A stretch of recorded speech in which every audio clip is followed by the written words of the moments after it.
Shalom Bapak Ibu yang terkasih dalam nama Tuhan Yesus. Pagi ini kita akan mendengarkan kebenaran firman Tuhan. Sebelumnya kita berdoa. Bapa, kami bersyukur untuk pagi ini kami akan membaca dan menurunkan kebenaran firman Tuhan. Tuhan yang memberikan pencerahan bagi kami sehingga kami boleh mengerti setiap firman-Mu ya Bapa, dan merubah setiap hati dan pikiran kami sehingga kami boleh benar-benar taat kepada kebenaran firman-Mu. Terima kasih Tuhan, hamba-Mu yang menyatakan kebenaran firman-Mu, juga Tuhan yang memberkati. Terima kasih Tuhan, kami akan mendengarkan kebenaran firman-Mu. Dalam nama Yesus kami berdoa dan mengucap syukur. Amin. Bapak, Ibu, dan saudara yang terkasih dalam nama Tuhan Yesus, saat ini kita akan membaca kebenaran firman Tuhan dari 1 Petrus 1 ayat 22 sampai 23. Sekali lagi 1 Petrus 1 ayat 22 sampai 23. Demikian firman Tuhan, karena kamu telah menyucikan dirimu oleh ketaatan kepada kebenaran sehingga kamu dapat mengamalkan kasih persaudaraan yang tulus ikhlas, hendaklah kamu bersungguh-sungguh saling mengasihi dengan segenap hatimu, karena kamu telah dilahirkan kembali bukan dari benih yang fana, tetapi dari benih yang tidak fana, oleh firman Allah yang hidup dan yang kekal. Nah, Bapak, Ibu, dan saudara yang terkasih dalam nama Tuhan Yesus, berbahagialah kita yang membaca, merenungkan, serta melakukan firman Tuhan hari lepas hari. Kita akan belajar di bawah satu tema, yaitu taat kepada kebenaran. Sekali lagi, taat kepada kebenaran. Bapak, Ibu, dan saudara yang terkasih dalam nama Tuhan Yesus, ketika kita memperhatikan tulisan Paulus ini mulai dari ayat yang ke-13 itu, di sana kita melihat bahwa dikatakan, siapkanlah akal budimu, waspadalah dan letakkanlah pengharapanmu seluruhnya atas kasih karunia yang dianugerahkan kepadamu pada waktu penyataan Yesus Kristus. Jadi di sini alasannya Petrus itu mengutarakan firman Tuhan itu kepada orang-orang yang menerima suratnya, itu tercatat dalam 1 Petrus 1 ayat 1. Nanti Bapak Ibu baca sendiri. Nah, di sini dia mau menghimbau ataupun memberitahu kepada mereka bahwa orang yang sudah dianugerahkan hidup oleh Yesus Kristus itu dan percaya kepada Kristus itu sendiri, maka harus hidup sebagai anak-anak yang taat dan jangan menuruti hawa nafsu yang menguasai kamu pada waktu kebodohanmu. Karena kenapa Bapak Ibu? Kita yang sudah percaya juga sering kali banyak sekali masalah-masalah, bahkan sering kali banyak hal-hal yang tidak menyenangkan hati Allah yang tergoda kita untuk melakukannya, apalagi dari segi menuruti nafsu dan lain sebagainya seperti itu. Tetapi di ayat yang ke-15 Petrus menekankan bahwa kita harus hidup kudus sama seperti Allah juga kudus, seperti itu. Apakah mungkin? Ya, karena Allah sudah menyucikan kita dari dosa kita, maka kita tahu bahwa itu adalah salah, dan sebagai orang yang percaya seharusnya ketika kita tahu itu salah, kita tidak akan lakukan karena kita tahu itu akan menyakiti hati Allah kita sendiri. Nah, kalau kita dan ayat seterusnya, jika kita menyebutnya Bapa, yaitu Dia yang tanpa memandang muka menghakimi semua orang menurut perbuatannya, maka hendaklah kamu hidup dalam ketakutan selama kamu menumpang di dunia ini. Jadi benar-benar ketika kita sudah percaya kepada Kristus, kita hidup di dalam ketakutan, maksudnya kita benar-benar takut kepada Allah. Kita benar-benar tahu bahwa Allah mengawasi kehidupan kita. Jadi Bapak, Ibu, dan saudara yang terkasih dalam nama Tuhan Yesus, kita yang sudah disucikan, kita yang sudah dibenarkan oleh Kristus dan mendapatkan keselamatan, seharusnya kita taat kepada kebenaran Allah itu sendiri, yaitu kepada firman Allah yang telah dipercayakannya kepada kita. Nah, di dalam ayat ke-22 Bapak Ibu, karena kita akan fokus ke sana, di sana dikatakan bahwa karena kamu telah menyucikan dirimu oleh ketaatan kepada kebenaran sehingga kamu dapat mengamalkan kasih persaudaraan yang tulus ikhlas, hendaklah kamu bersungguh-sungguh saling mengasihi dengan segenap hatimu. Nah, menyucikan diri seharusnya punya tujuan yang baik Bapak Ibu, apalagi kita sudah mengenal kasih Kristus itu, seharusnya kita menyucikan diri itu bukan untuk diri kita sendiri, tetapi penyucian itu tetap untuk kemuliaan Tuhan ataupun karena kita taat kepada kebenaran Tuhan. Nah, ketika kita berjalan di dalam kebenaran Tuhan, maka kita akan mengalami penyucian daripada Tuhan itu sendiri. Kata menyucikan itu Bapak Ibu ataupun membersihkan berhubungan erat dengan kata suci, karena ketika kita dibersihkan maka kita akan menjadi suci, hasilnya menjadi suci, seperti itu. Yang berhubungan kembali dengan apa yang sebelumnya dituliskan oleh Paulus di dalam 1 Petrus 1 ayat 15, tetapi hendaklah kamu menjadi kudus di dalam seluruh hidupmu sama seperti Dia yang kudus yang telah memanggil kamu.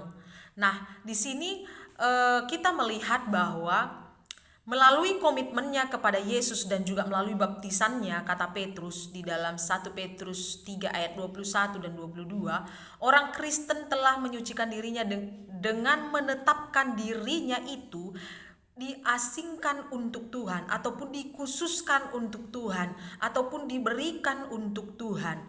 Dan mereka melakukannya dengan menuruti kebenaran, bukan menuruti apa kehendak dunia ini.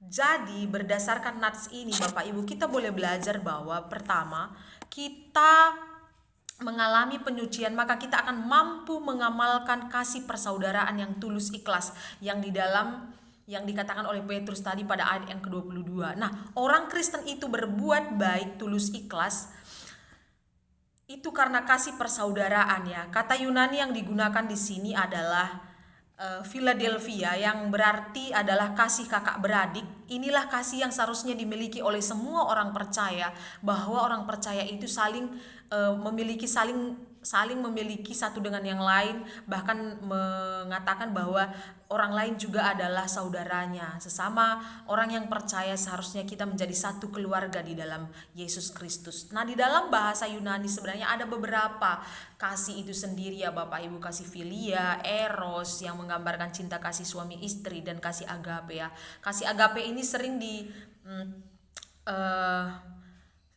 kasih agape ini pengertiannya adalah kasih yang murni, yang tidak ada embel-embelnya, yang tidak ada mencari sesuatu di dalam ketika dia melakukan kasih itu sendiri. Jadi kasihnya itu adalah kasih yang murni. Seharusnya itulah yang kita dapatkan ataupun kita miliki ketika kita sudah ada di dalam Kristus. Nah, dan itu sebabnya Petrus menambahkan frase saling mengasihi dengan segenap hatimu. Kasih seperti ini hanya datang dari Allah.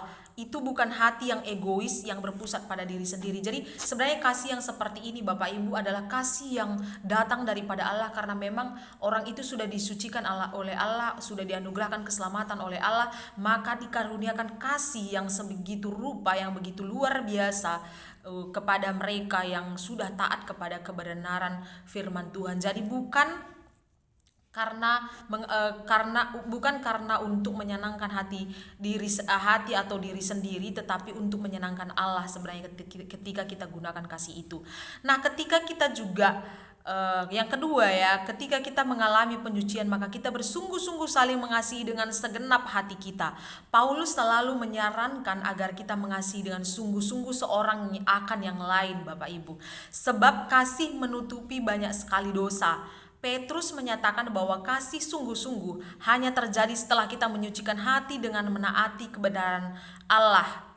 Bila tidak, kasih kita akan bercampur dengan motivasi dan keinginan yang salah. Karena itu mari kita sucikan diri kita melalui ketaatan kita kepada kebenaran firman Allah.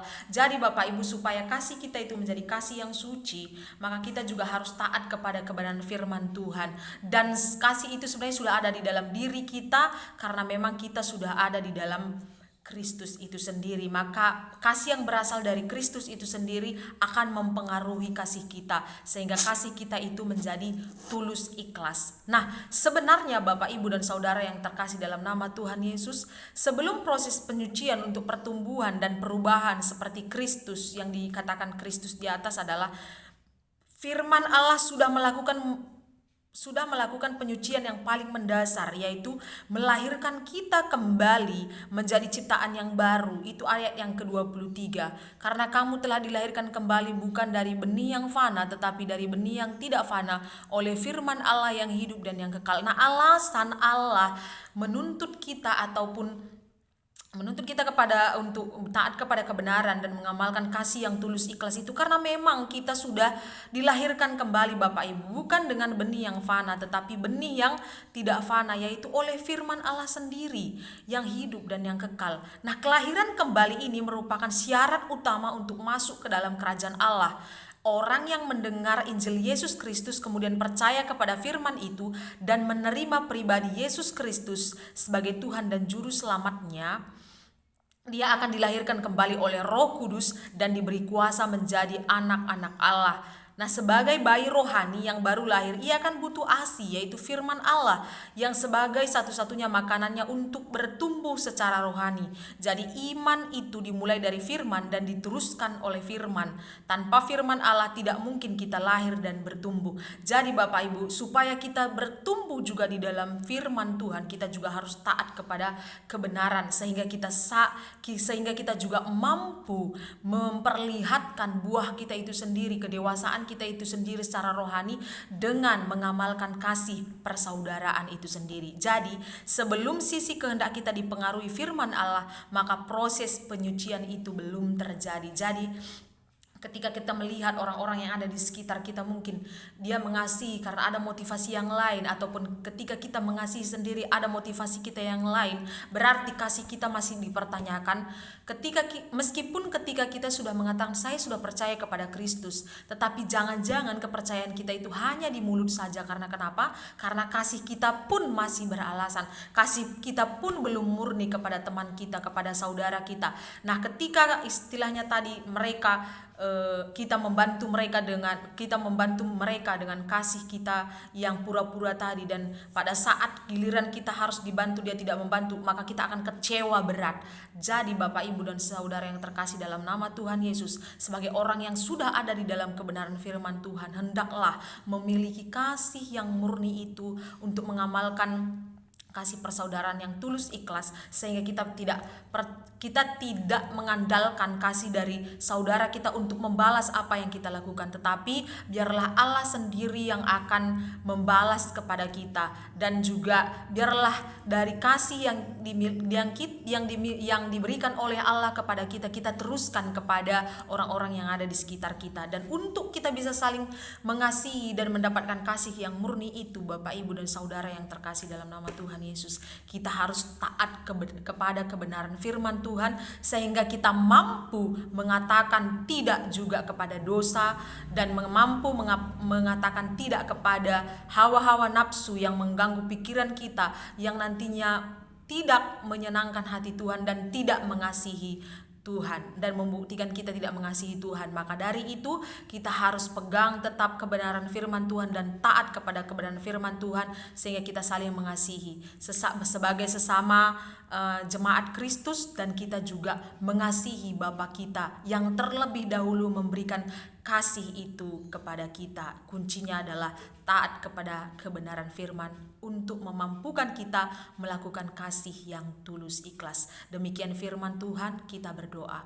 Bapa, kami bersyukur untuk pagi ini kami boleh membaca dan merenungkan kebenaran firman-Mu. Saat sebentar kami akan melakukan aktivitas kami yang lain, ya Bapa, biarlah kiranya Tuhan yang menyertai kami, dan Tuhan tolong kami untuk boleh tetap taat kepada kebenaran firman Tuhan, karena kami sudah dilahirkan kembali oleh Roh Kudus-Mu, ya Bapa, karena kami sudah percaya kepada Tuhan, dan kami juga sebagai buahnya kami harus taat kepada kebenaran firman Tuhan, sehingga kami bisa menghasilkan kasih yang murni itu. Terpuji dan termulialah nama-Mu Bapa, dalam nama Yesus kami berdoa dan mengucap syukur.